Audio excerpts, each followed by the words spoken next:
Presencia del licenciado Enrique Maldonado y el doctor Arturo Urbina Royal. Por favor, tomemos asiento. Bueno, pues el tema que vamos a tocar es un tema álgido, pero muy importante para todos. Yo quisiera iniciar y abrir este tema con lo siguiente, recordando a todos los presentes que los contribuyentes tenemos una obligación constitucional de contribuir al erario público, precisamente para el cumplimiento de la función del Estado.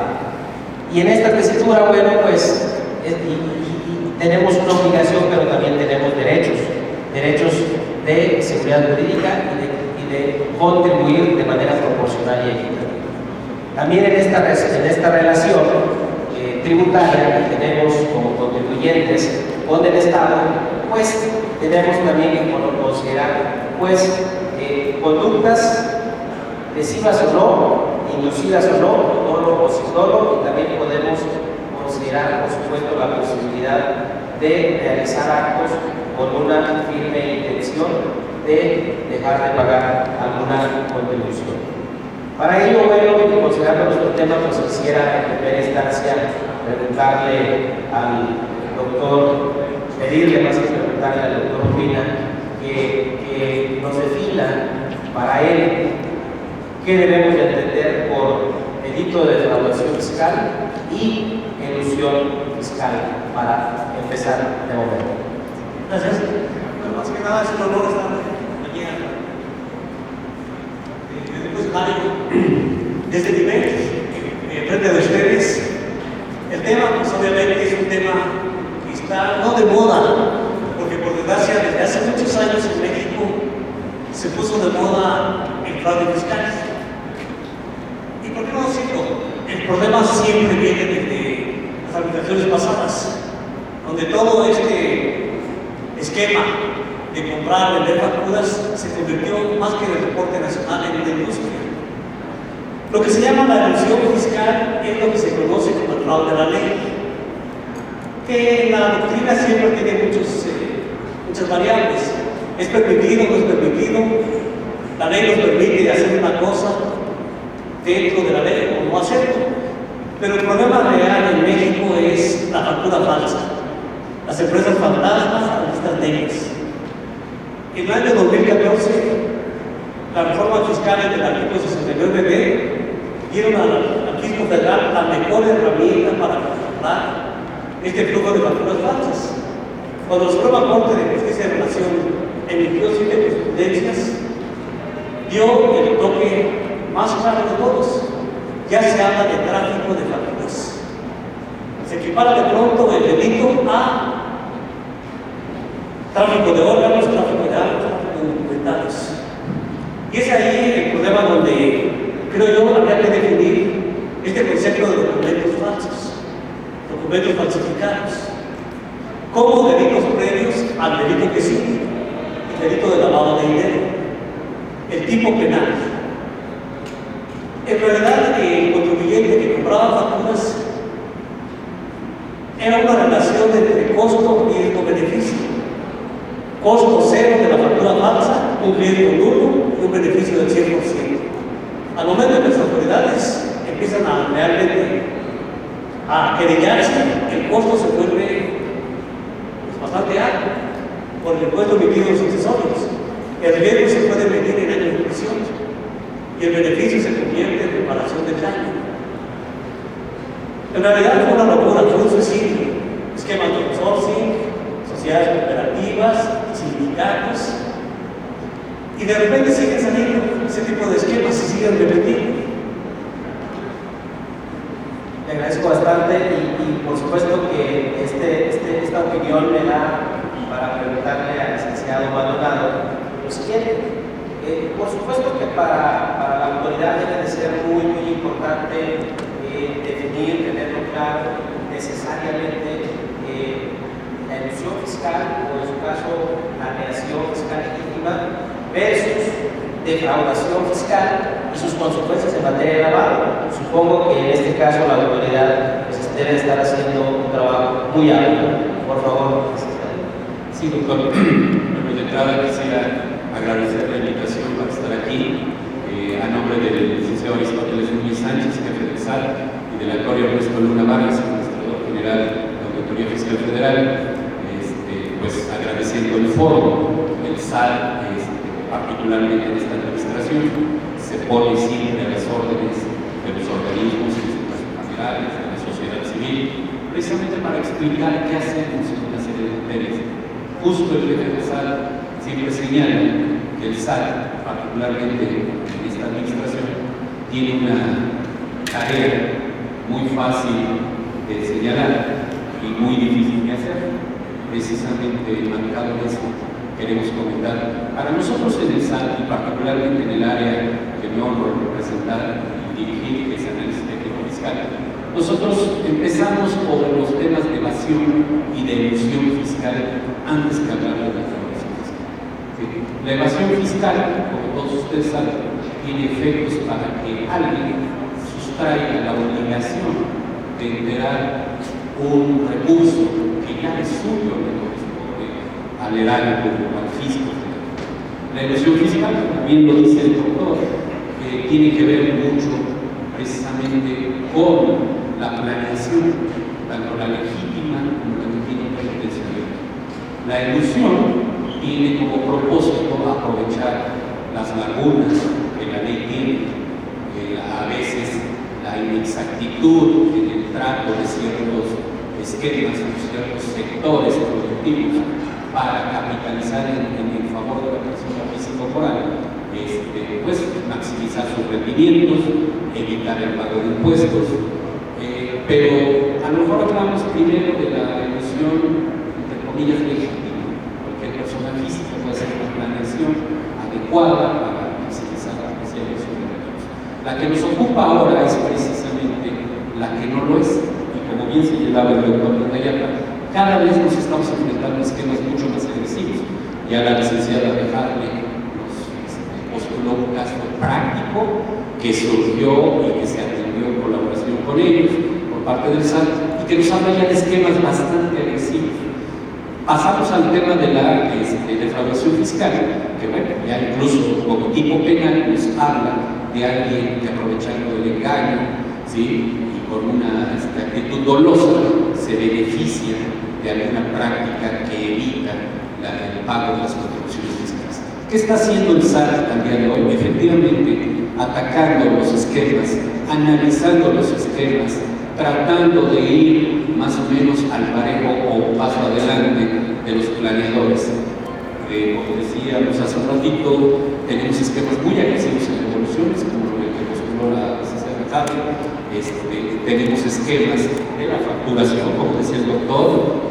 Nosotros coloquialmente en el SAT a las empresas que emiten comprobantes apócrifos les llamamos EFOS, empresas facturadoras de operaciones simuladas, y su parte adicional, que también los conocemos como EDOS, las empresas que deducen operaciones simuladas. Al día de hoy, ¿qué hemos estado haciendo? Pues aprovechando todos los mecanismos que la ley nos permite, que el Poder Legislativo ha puesto en nuestras manos, como es el artículo 69b, que nos permite a través de un procedimiento publicar a todas aquellas empresas a las que, inclusive dándole la posibilidad de hacer las aclaraciones de ley, ¿sí?, no lo logran o no pueden o no quieren hacerlo, y lo subimos a un listado definitivo en el cual hemos probado que sus operaciones son simuladas, su facturación emitida no sustenta realmente una actividad productiva, que incluso tiene otros elementos que también nos ocupan, y que es la investigación de sus activos, de sus operaciones, de si tiene personal, de si este personal está registrado en el Seguro Social, en el Infonavit, en fin, son una serie de mecanismos que la ley nos está permitiendo. Al día de hoy estamos cancelando certificados digitales también como producto de un procedimiento. Entonces, eso es lo que está haciendo el SAT en ejercicio estricto de sus atribuciones, haciendo uso de los mecanismos de ley que nos permiten a nosotros contrarrestar estos esquemas. Muy claro, muy gracias, muchas gracias. Aquí quisiera también aprovechar la presencia del doctor Urbina para lo siguiente.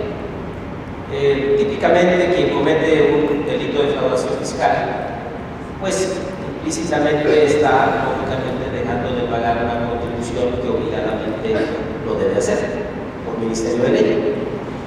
¿Qué es lo que debería de considerarse, doctor, como producto de esta actividad ilícita y que conforme el lavado de dinero? Es decir, un ingreso omitido y o la contribución dejada de pagar, de ser cubierta. Son dos recursos quizás que se pueden manejar en una misma operación en la comisión de delito. ¿Cuál es su opinión? Bueno, aquí vamos a un tema que tiene poco tiempo que empezó a ponerse de importancia global. Se llama lavado de dinero. El artículo 400 bis del Código Penal Federal, en el 97 estaba en el 115 bis del Código Fiscal de la Federación. Ha tenido muchos cambios, pero básicamente el tipo delictivo es que con conocimiento de que representa el producto de una actividad ilícita, y lo más importante, y no pueda acreditarse la legítima procedencia. El artículo 108 del Código Fiscal, en su tercer párrafo, hace el enlace. Se considera defraudación fiscal cuando existan ingresos de procedencia ilícita. ¿Y cuándo se tiene ese conocimiento? Vamos al Código Penal Federal y dice el dolo de la conducta, el hecho de conocer el tipo delictivo y además buscarlo. O sea, sé que si, por ejemplo, está prohibida tomar la vida de otra persona y no hay ninguna excusa para poder hacerlo. Entonces, vamos a cuestiones de ética, de moral, de saber la distinción entre el bien y el mal. Sabemos que si usamos un documento falso, que compramos al 2 o al 5% del valor de la factura, pues obviamente estamos haciendo algo indebido. La empresa fantasma tiene muchas características muy comunes. Se establece menos de un año para poder salir huyendo. En un solo local hay 100 o 106 personas de alta. Entonces, todo este tipo de mecanismos está diciendo que quien compra la factura, obviamente, sabe lo que está haciendo. El beneficio es el 2 o el 5%. Lo que no toman en cuenta es que el que vende la factura sale huyendo, pero el que la compró ya no puede correr tan rápido. Más si hablamos de inmuebles muy grandes. Entonces, es un riesgo que, como he comentado, no vale la pena, porque ese conocimiento nos lleva al delito de lavado de dinero. Y ahí ya es un delito grave, el 5 de prisión, en el cual las cosas se ponen mucho más complicadas.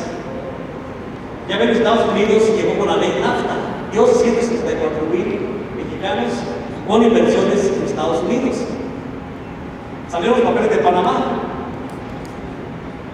Tienen que son 33. ¿Y saben qué tienen en común? Facturas digitales, auditorías digitales, ley NAFTA, papeles de Panamá, la red, el internet. Antes podía hacer una auditoría de 6 meses a un año. Ahora todos en la red. De repente el SAT se vuelve el Big Brother o el hermano mayor, fiscalmente hablando, por la contabilidad digital, notificaciones de buzón electrónico. Desde hace 5 años le digo a las personas, a los clientes que me buscan, no compren facturas. Incluso publiqué un libro que decía el outsourcing kamikaze fiscal. Es un suicidio, es una locura. ¿Y qué es lo que decía? No, pues que sale muy barato. Aparentemente es un gran negocio. Y va a ser un gran negocio para los abogados penalistas, definitivamente. Tengan cuidado con la red. La red nos permite, nos ha cambiado todo el sistema de diversión, de comunicación, de información. Incluso hasta los servicios bancarios ya podemos hacer manejar rápidamente. Ya no hay que hacer cola de 3 horas en un banco, ¿verdad? Todo está mucho más sencillo y al alcance de la mano de las autoridades. Entonces tenemos un nuevo mundo al cual hay que adecuarse. Punto básico, es una locura comprar facturas falsas. Ya están dentro del problema, ahora hay que buscar soluciones. Hay que hacer declaraciones, acercarse al SAT y lo más difícil de todo, pagar impuestos omitidos. En fin, es un tema realmente pues, no de moda, sino que es actual y global. Estamos hablando ya de que pronto GAFI se crea la ley de prevención del lavado de dinero. Y ahora la siguiente pregunta sería, funcionado la ley de prevención del lavado de dinero? Sería la siguiente pregunta. Muchas gracias, doctor. Bueno, aprovecho este momento para darle la bienvenida al doctor José Fernández Valle Torres, quien está con nosotros. Participará también en nuestra mesa de opinión y vamos con el licenciado con una pregunta para que un poco se queden en el contexto en el que estamos y regresaremos con el doctor, que también tenemos algunos temas que nos gustaría tratar con él. Algo que tocaba el doctor Urbina pues, fue, de otra manera, facturas falsas. ¿No? Esto, por supuesto, que al fisco federal le ha traído perjuicios. Yo creo que de muchas formas y con altos costos, seguramente. Y es de todos sabidos que los contribuyentes, algunos, no todos también, pues han hecho solicitudes de devoluciones de IVA, sustentándose en saldos a favor, generados a partir quizás de algunas prácticas ilegales que seguramente se tienen debidamente bien identificadas. Y bajo este entorno yo le quisiera preguntar, licenciado Maldonado, ¿usted considera que definitivamente esto es un producto, un recurso obtenido de manera ilícita? ¿Y cómo en su caso se relaciona con el blanqueo de este recurso? Porque si hubiera un delito previo, pues consecuentemente también podría o debería estar siendo combatido como lavado de dinero. ¿Nos daría su opinión, por favor? Sí, por supuesto, con mucho gusto.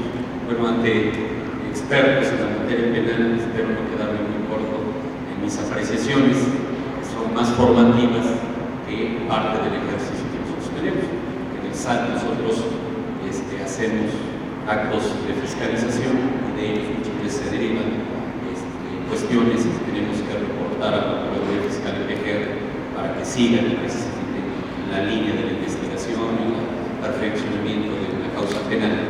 Eso sí quería hacer énfasis en ello. Y efectivamente las devoluciones son, y cada día se vuelven un asunto más complicado, y que efectivamente los recursos obtenidos indebidamente a través de quienes solicitan y las obtienen se pueden considerar o entrar a lo que es la secuencia del lavado de dinero. Para efectos de este seminario, de esta exposición, pues si queremos precisar que si GAFI considera que la defraudación y lo que es la obtención de un recurso ilícito a través del engaño más al fisco federal, pues sí se puede considerar como un delito precedente de lavado de dinero. Pues con más razón, el dinero obtenido a través de una devolución, que busca invariablemente después de distintas secuencias ingresar finalmente al sistema financiero, al nacional o al internacional. Vuelvo al esquema que la licenciada Bejarle nos hizo favor de exponernos y que verdaderamente nos habla de estas aplicaciones. Efectivamente, un recurso obtenido indebidamente, incluso hay de la Corte al respecto, ¿sí? Basta y sobra como para entenderse como parte de órbita, de lavado de dinero, blanqueo, desde el momento en que se obtiene indebidamente.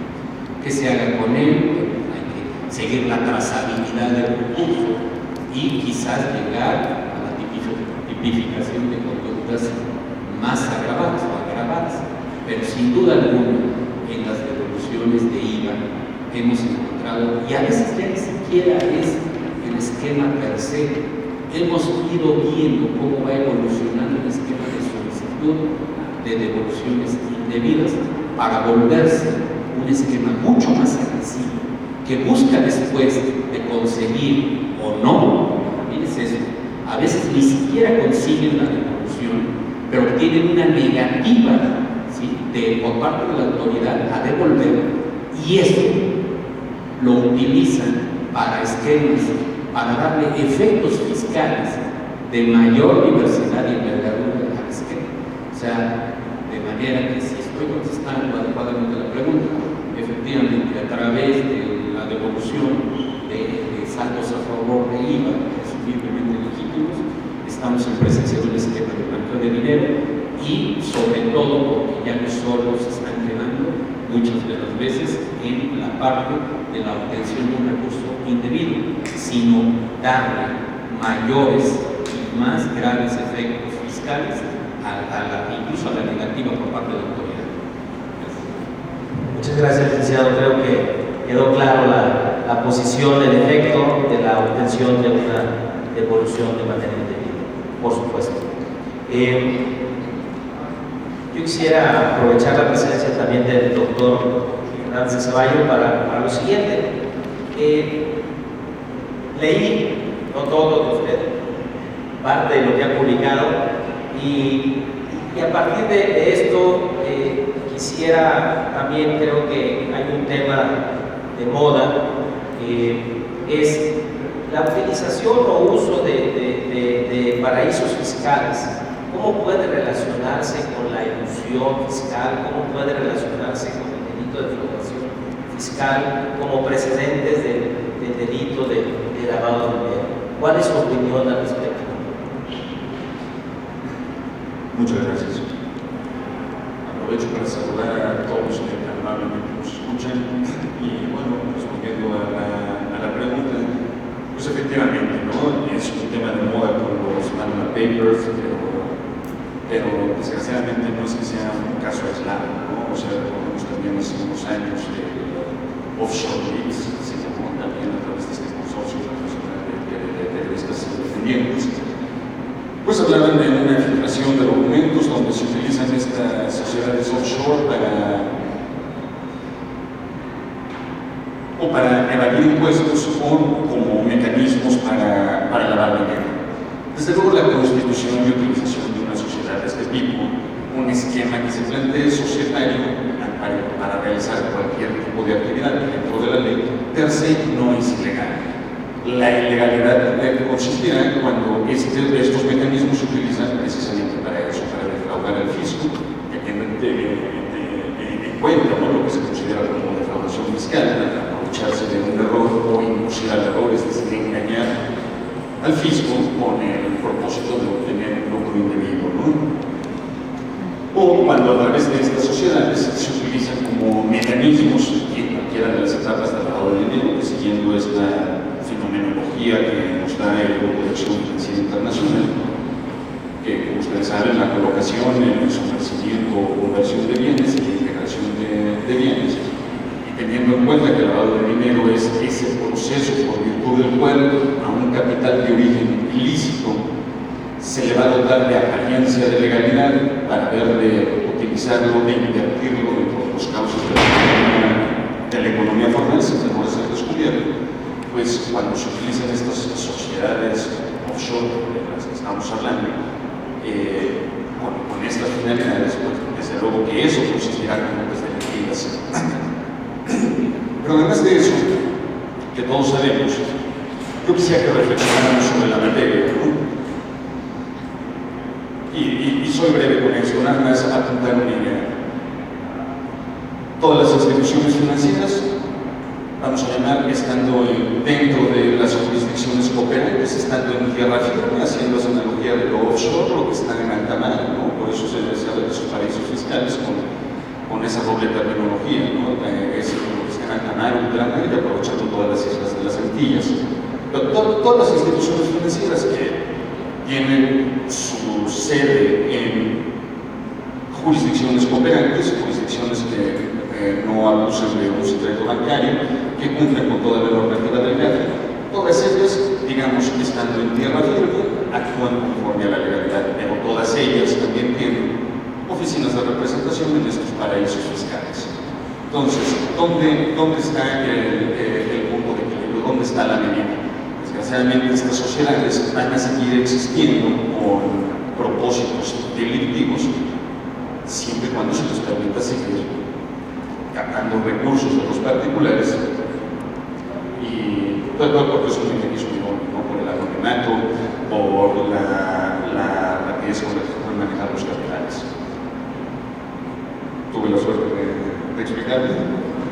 Quedó clarísimo, hasta que quiero hacerlo yo. Con cuidado. Algo que apuntó el doctor es, no es ilegal el uso de vehículos. Quizás el resultado del uso de vehículos y la finalidad, ¿verdad?, de este conlleve el delito de defraudación fiscal y consecuentemente blanqueo de dinero. ¿Okay? Bien, pues yo quisiera preguntarle también al doctor Urbina lo siguiente, que nos amplíe un poquito sobre lo dispuesto por el artículo 108 del Código Fiscal de la Federación, donde dice la disposición que se puede perseguir simultáneamente el delito de defraudación fiscal y lavado de dinero. A la letra a mí me da la impresión como que podemos estar frente a la comisión de dos delitos y ser sancionados por dos delitos a la vez. No sé cuál sea su opinión, licenciado doctor. Me gustaría, la sonrisa es un poco picarona, Sí, perdón, es que he escrito algunas veces en una página de internet que se llama Noticiero Fiscal, en el cual a veces digo, un poco de sorna, dos delitos por el precio de una sola factura. Obviamente es una factura falsa. Ambos delitos son autónomos entre sí. Uno se puede castigar de 3 años de prisión, o si es calificado uso de facturas falsas con omisión del IVA, va de 4,5 a 3,5. Pero el delito de lavado de dinero va de 5 a 15 años de prisión. Pero lo peor de todo es que abre la puerta a la delincuencia organizada, que ahí se castiga hasta 40 años de cárcel. Entonces, los jueces de distrito son bastante estrictos en muchas ocasiones. Se llama acumulación de delitos. Y cuando sale la sentencia dice, deberá compurgarse en forma secuencial. Una vez que termina una pena, empieza la otra. Y pues como acaban de ver una reforma sobre los reclusorios, créanme, ningún reclusorio se les recomienda para pasar un solo día en México. El surrealismo se convierte en costumbrismo. Aparte del fisco, más bien aquí pasa algo muy curioso. No el fisco, perdón, aquí el fisco no tiene nada que ver. Como los reclusorios están bajo salvaguarda de la seguridad de gobernación, cuando empieza un proceso, ya por parte de la PGR como órgano de acusación, puede haber un acusado aquí en la Ciudad de México. Pero por cuestiones de logística o de espacio, llevan al procesado a Tepic, a Nayarit o a Sonora. O el caso que pasó hace poco en Yucatán, detienen a las personas en Mérida y los traen aquí a la Ciudad de México. Es decir, el proceso se lleva a la ciudad y el interdicto, el feliz afortunado de la rifa del Tigre está en otra ciudad, a medio país por distancia. Lo cual es terriblemente complicado para una defensa, porque cada notificación tiene que hacerse con espacios muy largos de tiempo. Entonces no hablamos solo de uno o dos delitos, hablamos hasta de posiblemente más. Fraude fiscal, defraudación fiscal equiparada. ¿Por qué? Porque la simulación de actos y actividades, como es el 69b del Código Fiscal de la Federación, último párrafo, se equipara a la simulación fiscal. 109 verso 4 del Código Fiscal. Es la acumulación de delitos. Entonces no son posiblemente 2 o 3 delitos por el precio de una factura, pueden ser incluso más. Y no solo por un ejercicio, 2010, 2011, 2012, 2013. Y aquí viene lo peor de todo. Dicen, no, pues es que puede haber una caducidad de facultades en 5 años. No, aquí vamos a la prescripción de los delitos fiscales. Técnicamente el médico puede llegar a ser hasta 9 o 10 años de prescripción. Así que si alguien compró facturas en el 2010, puede estar tranquilo hasta el 2020. Y ya prescribió el tipo delictivo. O sea, no valía la pena. Bajo ninguna circunstancia valía la pena comprar facturas. Pero, como les digo, el problema es, yo no sé, la mentalidad del mexicano. Todo estaba muy fácil. No sé, cuando fue el Mundial de Brasil se dio mucho la diferencia.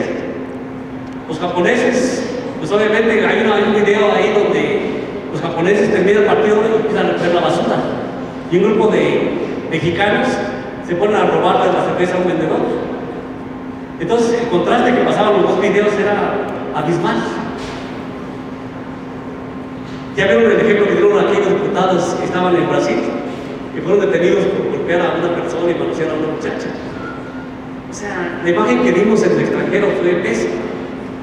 Entonces aquí creo que es una cuestión de educación fiscal, de cultura tributaria, de hacer las cosas correctamente, de decir, no hay un remedio mágico, no hay círculos maravillosos.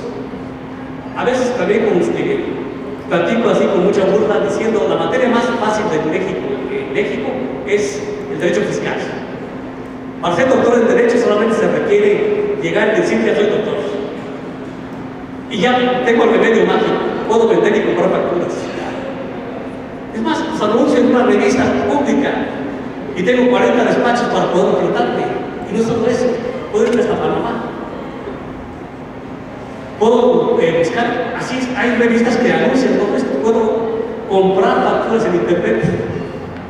Es un mercado maravilloso, pero el riesgo es terriblemente difícil, no vale la pena, porque ahora lo que tienen que buscar muchas personas es cuáles son las soluciones, cuáles son las salidas, antes de que inicie la PGR en su trabajo, porque una vez que empezó, que el juez obsequió una orden de aprehensión, el mundo cambia completamente para las personas. Muchas gracias, doctor. Quisiera también preguntarle al doctor Fernández de Ceballos lo siguiente, que nos diera su opinión sobre lo siguiente. ¿Es necesario tener sentencia firme por delito fiscal para efectos de ser también sometido a un proceso de blanqueo de dinero? Si me permite meterme en la respuesta del doctor. Yo quisiera precisar una cosa en cuanto a la concurrencia del delito fiscal con el delito de lavado de dinero, que se nos señala en el artículo 108 del Código Fiscal, que bueno, me parece un párrafo surrealista, inentendible jurídicamente hablando, tiene sus ventajas y sus precisiones, desde luego. Y hablando de la concurrencia de los dos delitos, desde luego que pueden coexistir, pero hay que hacer ciertas precisiones. Pueden coexistir debido a su específica lesividad que tienen. Como sabemos, el lavado de dinero surge en un primer momento como una técnica de investigación. Posteriormente, en la Convención de Viena sobre el tráfico de estupefacientes, sustancias psicotrópicas, se vincula el lavado de dinero a drogas. Y todo lo que tenga que ver con narcotráfico, absolutamente cualquier tipo de conducta, necesariamente se vinculaba también con lavado de dinero, o eso era lo que se pretendía. Posteriormente se ha optado por determinar la autonomía del lavado de dinero, y esto es con base a la específica lesividad que tiene. Así que más adelante les cuento sobre cuál es el bien jurídico que considero protegido por el lavado de dinero.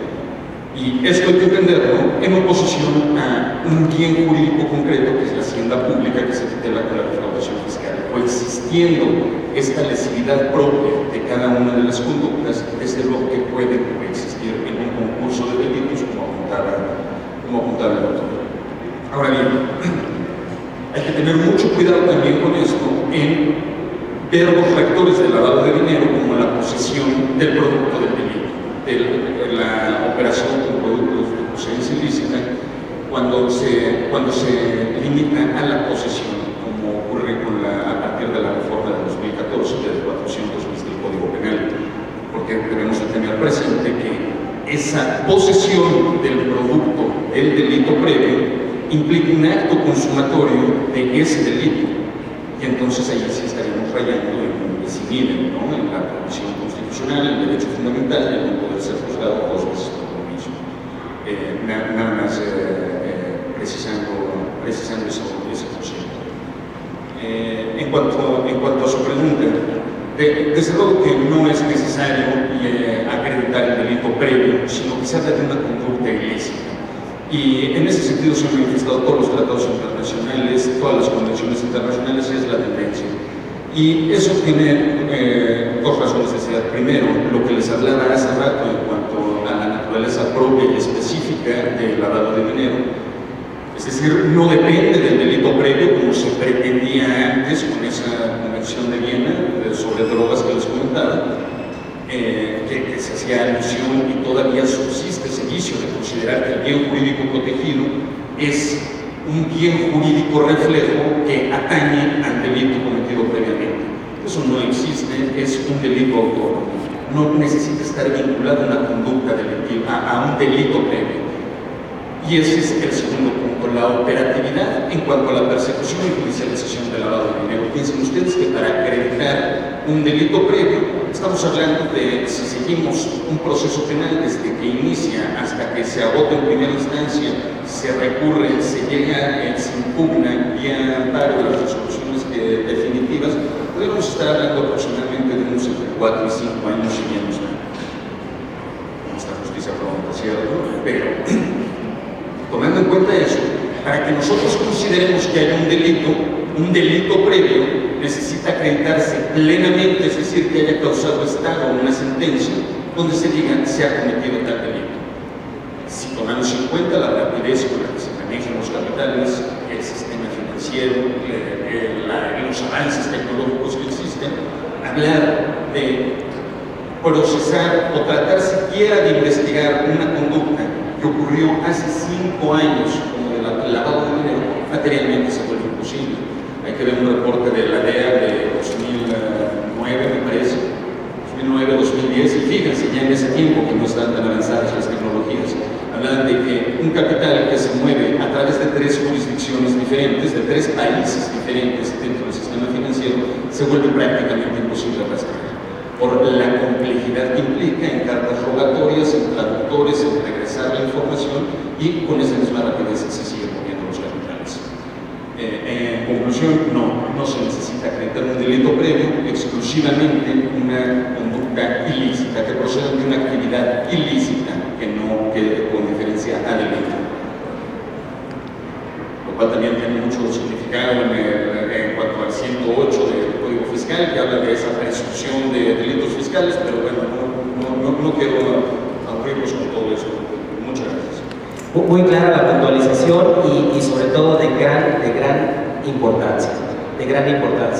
A veces nuestros paradigmas coloquiales no necesariamente son verdaderos.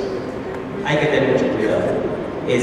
Quisiera aprovechar, antes de ir a los comentarios concluyentes de esta mesa por cada uno de nuestros ponentes, dirigirme al licenciado Maldonado para lo siguiente. Como sabemos, es conocido por todos que a partir de este año cobra vigencia un esquema de repatriación de capitales, ¿verdad? Que estará vigente, si la memoria no me falla, el 30 de junio de este año. Sobre esto quisiera yo preguntarle a usted, licenciado, considerando los requisitos de fondo y de forma que tenemos hoy vigentes, ¿considera usted que el combate al delito de lavado de dinero y su persecución inhibirá, desincentiva, en su caso, esta repatriación que está buscando el gobierno federal a través de este mecanismo? Esa sí es una pregunta muy trascendente. Yo creo que a veces no hay los medios adecuados, los parámetros más adecuados para ver si estas políticas tienen el éxito, el fracaso, o están sirviendo para nada, y más en un tema tan delicado como este. El jefe del SAT ha puntualizado, primero, que no es punible tener dinero, lo es esconderlo, y más si su origen no es claro. Por el caso de Panama Papers, bueno, evidentemente hay una percepción de riesgo, al menos por parte del SAT. Lo que queremos es actualizar esa percepción de riesgo, y al día de hoy se empiezan a acercar a algunas personas en ese estado para aclarar o regularizar su situación. Quienes no lo hacen, bueno, seguiremos otra vía, pues.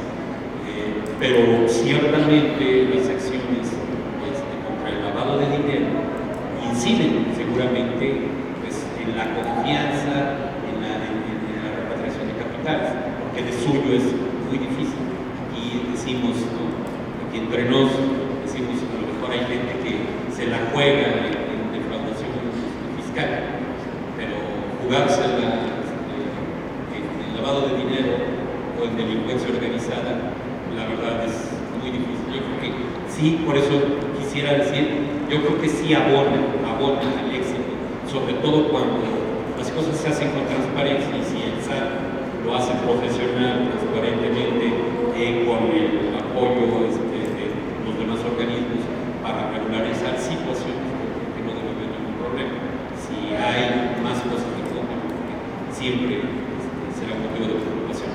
Es un tanto subjetivo, perdón por señalar de esa manera, el aventurar un poco el efecto, lo que el día lo estaremos midiendo a partir de la iniciación de la operación de estas políticas, porque al cierre de este ejercicio podríamos tener una respuesta un poco más precisa. Por supuesto, muchas gracias. Bueno, pues aprovecharía a partir de este momento para que cada uno de los tres ponentes, que son los invitados de esta mesa, cierre con un comentario final. Empezaríamos con el doctor Urbina, por favor. Gracias. Sí, bueno, básicamente el tipo penal del lavado de dinero dice que tenga conocimiento de que representa el producto de una actividad ilícita y no pueda demostrarse la legítima procedencia. Es ahí donde se toma si es un delito previo o no es un delito previo.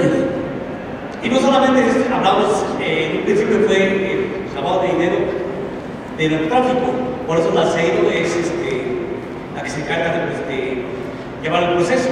Y créanme, si la PGR es ruda en el proceso, los de la CEIDO son 20 veces más rudos. Pero no solamente hablamos de fraude fiscal como delito previo, hablamos de fraudes financieros, fraudes contables, porque una factura falsa infecta la contabilidad de una empresa.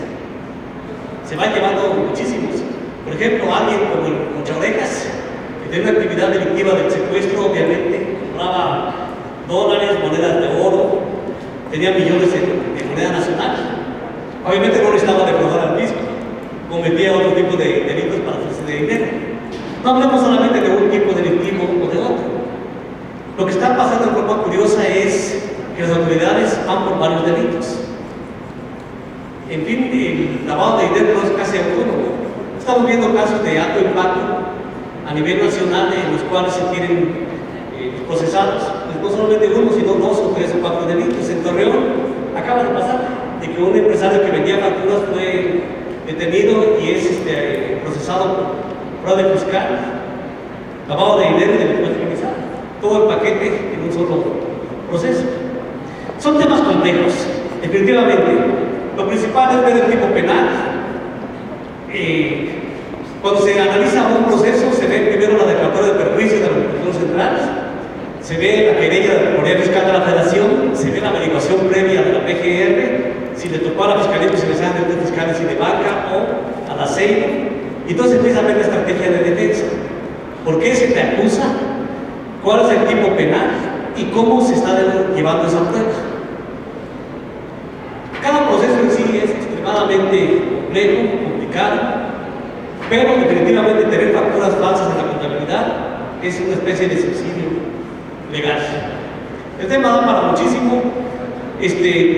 Aquí hay un stand donde se llaman libros de un servidor sobre delitos fiscales, si a alguien le interesa más el tema.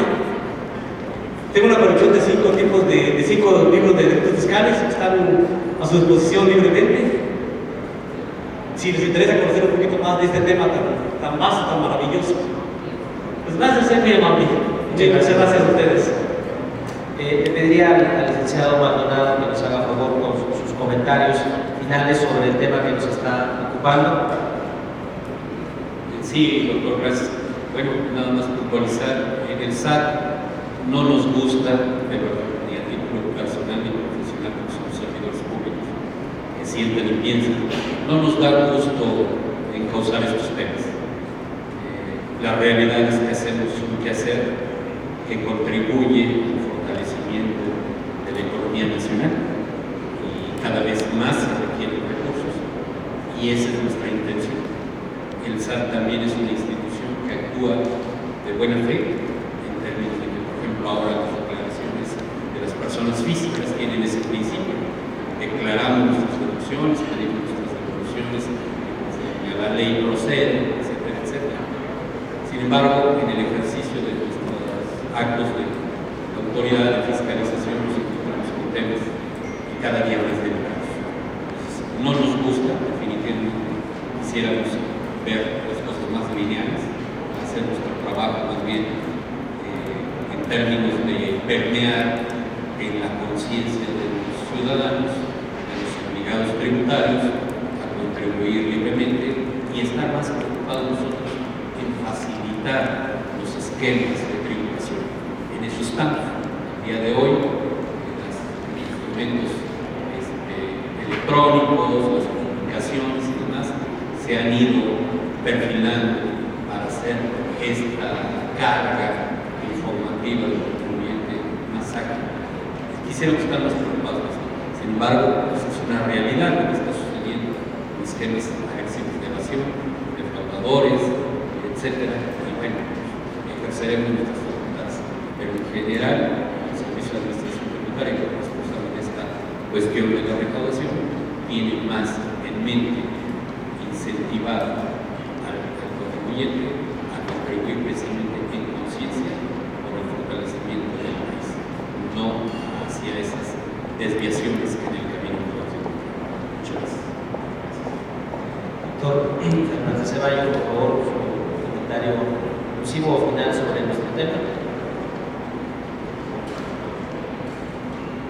Bueno, hablar de la naturaleza específica y propia de cada uno de estos delitos, lavado de dinero y defraudación fiscal, debemos de concluir que puede ser un delito precedente en la defraudación fiscal para el lavado de dinero.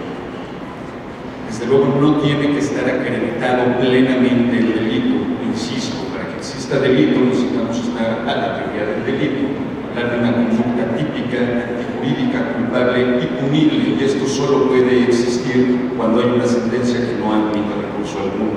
Se habla de conductas ilícitas precisamente para sanear esto y porque se trata de delitos diversos. Hay que precisar también que en cuanto al verbo rector poseer recursos, bienes o derechos de cualquier naturaleza con conocimiento de que proceden de una actividad ilícita, ese verbo rector posesión implica un acto consumatorio de delito previo. Se estaría sancionando 2 veces por lo mismo. Ahora bien, digo, esto está más que superado en la doctrina, que lo que estoy mencionando, la naturaleza autónoma del delito de lavado de dinero. Todos los convenios internacionales hablan de que la defraudación fiscal puede ser un delito precedente, pero aquí también yo creo que debemos de ser puntuales en cuanto a la mala regulación que hace el Código Fiscal de la Federación.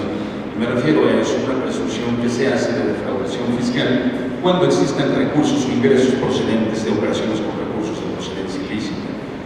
En primer lugar, y por un principio de seguridad jurídica contenido en el 16 constitucional, un delito no se presume. Además, estamos a un principio de legalidad, que no puede haber delito, no puede haber pena, si no es de ley.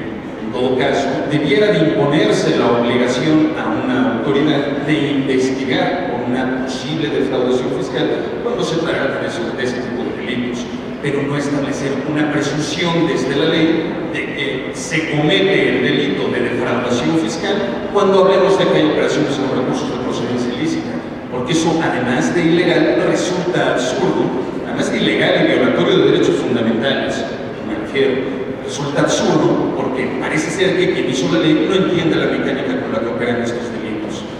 Si el lavado de dinero tiene como origen una actividad ilícita productora de capitales y va con una concatenación de actos a llevarlos a los cauces de la economía formal, es decir, va de lo ilegal a lo legal, la defraudación fiscal opera en un sentido completamente diferente. La fenomenología con la que se presenta es inversa, va de la legalidad en la producción de esos capitales a ocultarlos porque se trata de un aprovechamiento ilícito de lo defraudado, del recurso obtenido aprovechándose del error o del engaño. Digamos, gráficamente van en la misma carretera, pero en sentido contrario. Considero que hace falta mucho en cuanto a esto, a las propias autoridades hacendarias, en cuanto a la persecución, sobre todo en cuanto a la determinación de qué es lo que quieren, porque yo entiendo que una autoridad hacendaria y las autoridades del Estado estarán para hacer prevalecer el orden jurídico y hacer que se cumplan con esas obligaciones tributarias, pero la mala regulación, la indeterminación en estas cuestiones que son básicas como los bienes jurídicos protegidos, la fenomenología con la que operan los delitos, pues puede quedarse también en buenas intenciones porque son cuestiones que sabemos que trascienden incluso una violación en un debido proceso, eso nos echa a las audiencias, ¿no? Yo les agradezco mucho su atención. Gracias.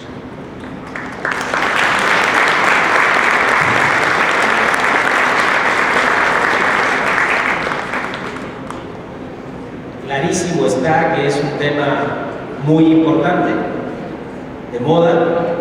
Clarísimo está que hay mucho que explorar al respecto y sobre todo en sus consecuencias.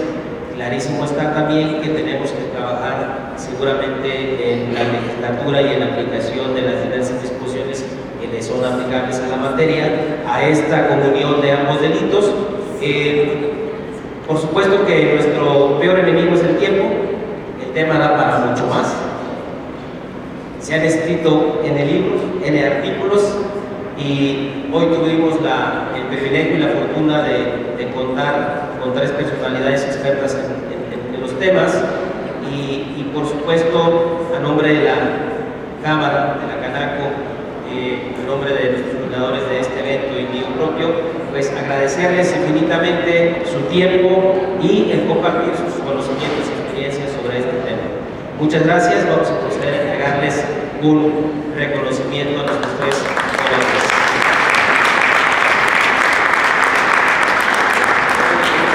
Ahora, para agradecerles la participación de los integrantes de esta mesa, solicito suba al estrado a la licenciada Tania Hernández Peralta, representante de la Presidencia ante grupos especializados de la Cámara.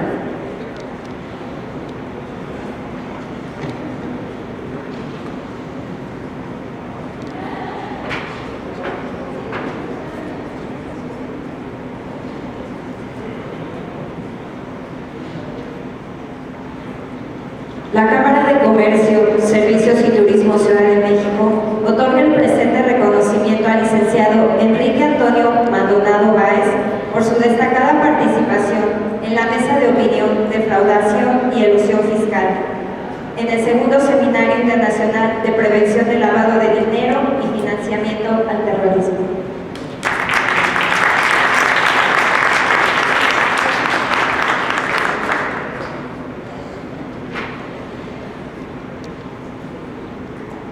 Asimismo, agradecemos al doctor Arturo Urbina Nandayapa.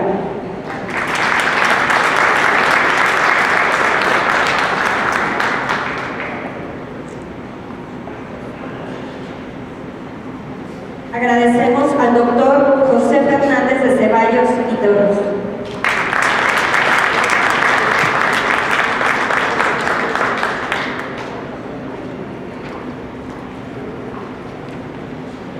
Y agradecemos al doctor José Octavio Pérez Macedo como moderador en esta mesa redonda. Muchas gracias.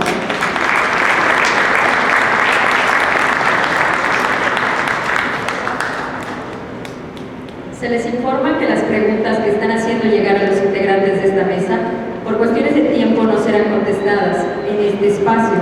Sin embargo, recibirán respuesta por correo electrónico. Gracias.